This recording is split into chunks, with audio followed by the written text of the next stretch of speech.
Good morning mga anak, si Mommy Dips! Ayan, nabuhay na naman ang egg pie ni Mommy Dips! Ang tagal-tagal ko na kayang hindi nakagawa ng egg pie. O ayan, galing sa oven, mainit-init pa. Pero mas ma-appreciate mo pag malamig yan. Mas masarap syempre pag malamig ang ating egg pie. O ano, hiwa-hiwain na natin yan, hindi na pinapatagal.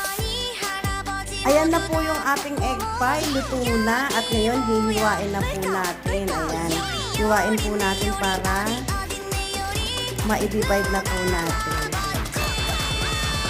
Ayan, ang ating egg pie. Ayan. O, ayan na yung ating egg pie, o, di ba? Ang sarap. Wow! Ang sarap. O, ayan. Ayan, eto na po yung ating egg pie at nilagay ko na sa lagay.